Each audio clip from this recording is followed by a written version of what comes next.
Right now, the world's greatest investor has nearly a third of his money in cash. We're talking over $300 billion of cash, and it makes you wonder, what does he know that everybody else doesn't? There are a lot of changes happening in the government and in the environment overall, and uncertainty is one of the things that the markets hate the most. And if we pair this uncertainty with the fact that valuations of corporations are extremely high right now, meaning their stock prices are higher than the fundamental valuation would allow for, then it's easy to see why you would want to be in cash in your portfolio as well. But here's the problem. High valuations don't always correlate with a correction in the markets. This is one of the reasons that getting in and out of the markets at the right time consistently is really difficult to do. So why is Buffett holding so much cash? What can federal employees learn about his approach, and how should it impact your overall retirement plan? Warren Buffett's philosophy is to buy great companies at fair values. And right now, the top performing S&P companies are all very overvalued from a traditional valuation perspective. But here's the thing, they've been this way for a number of years, and look at how well the markets have performed just in the last couple of years. In other words, high valuations doesn't mean that stocks can't keep growing in value. However, it does mean that we are simply closer to a correction than we have been before. And Buffett knows this, which is why he has a lot of cash. But something that no one seems to be talking about is the significantly larger portion, hundreds of billions of dollars more than he has in cash, still invested in stocks. You see, Warren Buffett can afford to miss out on additional potential growth in his fund so that he gets to wait around for a correction. So how does that impact the longevity of your retirement plan and the lifestyle that you want to live between now and when you're gone? You might be thinking that missing out on just a few years of growth doesn't really ruin a retirement plan. But if you miss out on a strong bull, or maybe you get back in a little too late, that could have a much bigger impact on the choices you have available later on in your retirement plan, even if you're sitting on a couple of $1,000,000. Think about the pandemic. How many of you saw that recovery coming when it did? Better yet, how many of you were ready to get back into the markets when they started to show a positive recovery? I don't know many people who were. I want to tell you about a real conversation that I had with someone who was interested in becoming a client of the firm. And we started talking right before the pandemic really became a problem for the economy, but it was around already, so people did know about what was going on. Now, this is someone who was high in the government and was very well informed about what was really happening. And so during our conversation, they said, Thiago, I have to take a large chunk of my portfolio and move it to something safer like cash. So between them and their spouse, they had about $2 million in their portfolio combined together. And they said that they were expecting a huge market crash because of the pandemic. By the way, at the time, it wasn't even called a pandemic yet. It hadn't quite progressed to that stage. So we're talking this through, and then I asked them, I said, okay, so let's assume that you're right. Then what? I challenged them to think about when they would be ready to get back into the markets and reinvest again. And they said, well, when the markets hit something like 20 or 30% down, then we'll get back in and reinvest the cash. I just need to protect my family's wealth in the short term. And so we fast forward a couple of months and, well, what do you know? They were right. All hell had broken loose, and by this time the markets were in complete free fall. And so we talked again shortly after that, and I asked them, hey, how are you doing? This is exactly what you were waiting for. Have you reinvested yet? And their response to me, I'll never forget it. They said, Thiago, we have no idea how much worse this could really get. There's no way that I can rebalance right now. We've never seen anything like this before, and there is so much that we still don't know. And I said to them, you know what? You're absolutely right. There is so much that we're still trying to figure out. But remember our conversation when you said that when the markets were deeply discounted and had dropped this much in value, that you'd be ready to get back in and invest again. This is your moment. We're actually down even more than what you had originally wanted. And they said, Thiago, we know, but this is different. There is just too much risk. And they decided to stay the course. Well, the S&P, as we know, after having experienced over 30% in a decline, went on for the next couple of years to experience the strongest amount of growth that it has seen possibly ever, doubling from its lowest value now back up to the top. That one decision they made, because they weren't looking at things with a long-term plan in mind, cost them greatly, hundreds of thousands of dollars in gain, and possibly even seven figures. Now, some people will say, yeah, well, they still have $2 million and they didn't lose it, so they'll be fine. Sure, if fine is good enough. But don't forget that what shortly followed that was the highest amount of inflation that we had seen in 4 decades. And so when we factor taxes on the money plus inflation, they really would have benefited from having that growth in the long term. And this is the problem with making portfolio decisions, especially, but any decision in retirement, based off of how we're feeling in the moment rather than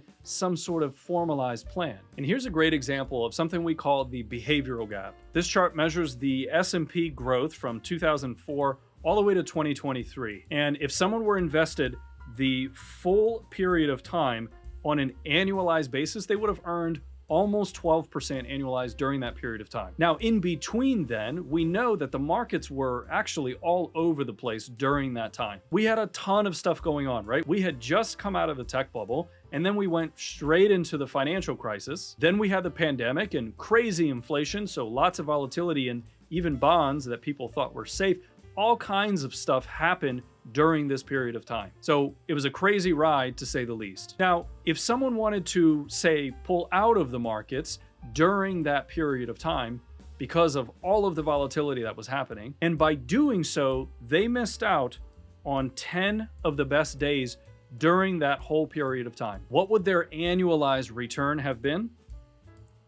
4.6%. In other words, by missing just 10 of those best market days, they would have lost over half of the growth that was available in the markets. Now think about that for a second. When do the best market days typically tend to happen? Well, usually right after the worst days in the markets, which is really not at all when anyone is comfortable putting their money back into the markets. But let's keep going. What happens if you miss 20 of the best days? Well, at this point, you would have missed out on almost 80% of the growth that you could have participated in had you been invested. And frankly, at this point, at 2.3% annualized, even inflation is growing faster than your portfolio here. There is a reason that institutional investors tend to perform much better than individual investors, even when they're investing in similar types of asset classes. And the reason for that is because they have a very systemic way of approaching a portfolio's allocation. Investors, by and large, tend to be their own worst enemies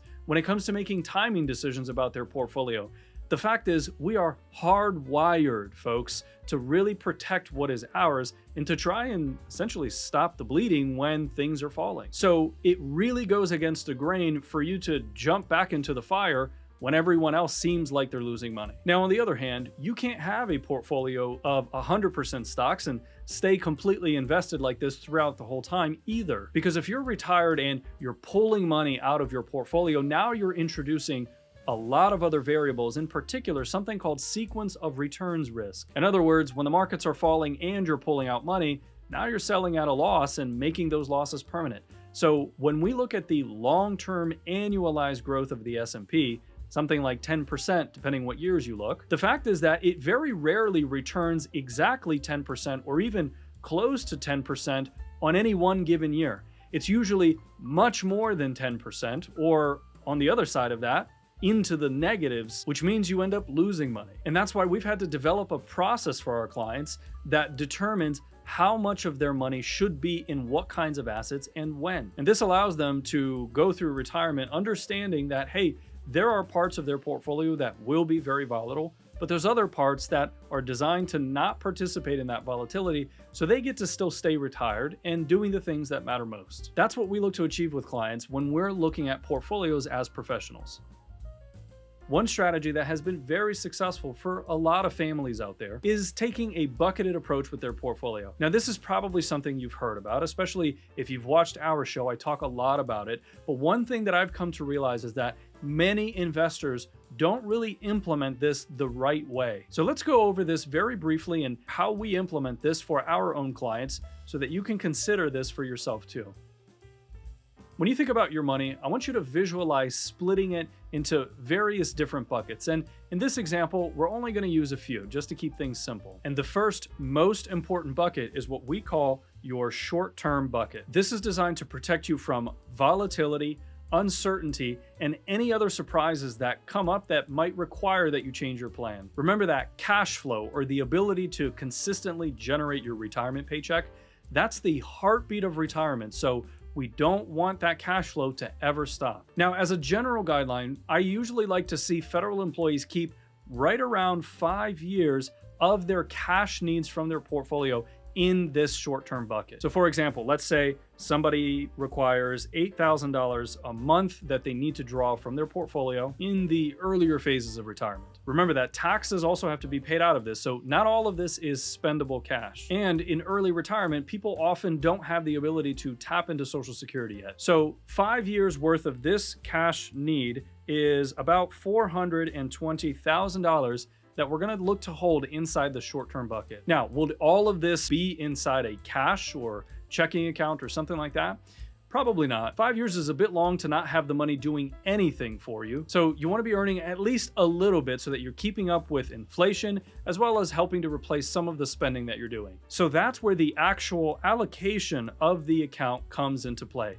In other words, what are the different components within this bucket that you are using to create an allocation for your funds? So for example, well, we might have maybe 1 to 2 years worth of those 5 years worth of cash needs inside actual cash. So maybe we're using cash, maybe we're using money markets or high yield savings, things like that. But there are a ton of other options that you should consider for this bucket. For instance, short-term bonds, treasury, there are cash equivalents, the list goes on. So then we look at the other side of the spectrum, which is your long-term bucket. Now, this one has a totally different job than the short-term. This bucket's job is to outpace inflation because the lifestyle that you have today is going to cost you a whole lot more in 10 to 20 years. And if you want to be doing the same kind of spending that you do today, then you really need your money to grow much faster to keep up with those growing costs. Now, for this bucket, as a general guideline for people, I like to consider something like at least 9 or 10 years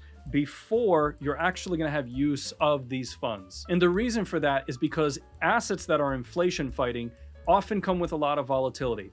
And volatility, as we know and I've covered before, is risk to a retiree in the short term, but it gives you the opportunity of growth in the long term. So really, we want to be able to push out as best as we can, leaving those assets invested. The longer we have, the more volatility you can tolerate. Now, how much actually goes in this bucket? Well, this one's a little bit more difficult and not as straightforward to determine. Work backwards. How much do you need to have growing for you long term so that over time you can refill your short-term bucket inflation adjusted for your needs year over year? And what that's going to determine is essentially your required rate of return for that sum of money so that over time you can keep creating the lifestyle that you want in retirement. Remember, the same $8,000 that this example family needs today is probably going to be 10, maybe 12,000 later in the future for the same kind of spending. So once you figure out that bucket, then we're back to the allocation. How should this bucket be invested as well? In other words, going back to that required rate of return, which asset classes have historically given the best chance for me to achieve whatever percent growth I need in the long run?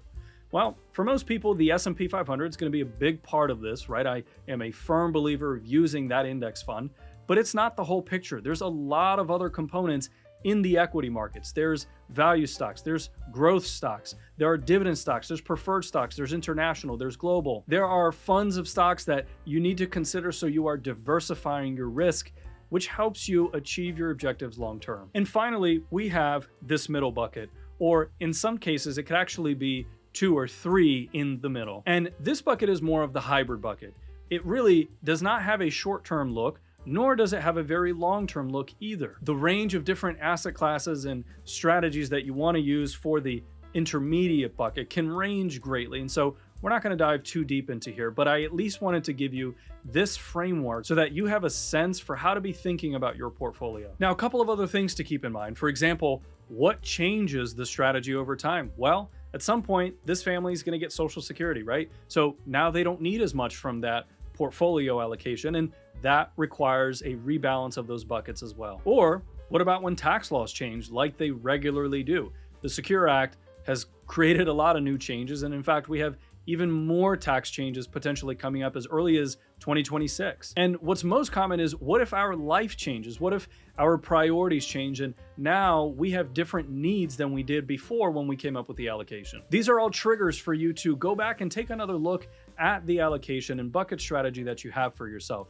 And you can see how this is vastly different than how Warren Buffett tends to look at investment choices for his investment firm. If you have hundreds of millions, billions of dollars, and essentially an infinite time horizon, then sure, you can afford to hold big buckets of cash and just wait for that correction to come down because you're buying things on sale. But for middle-class millionaires, having an investment plan for both markets that are up and down is what's going to allow you to have that long-term success, not just for the next economic disaster. So if you found this helpful at all, let us know by hitting the thumbs up and maybe share it with one of your colleagues. And until next time, stay wise and stay wealthy.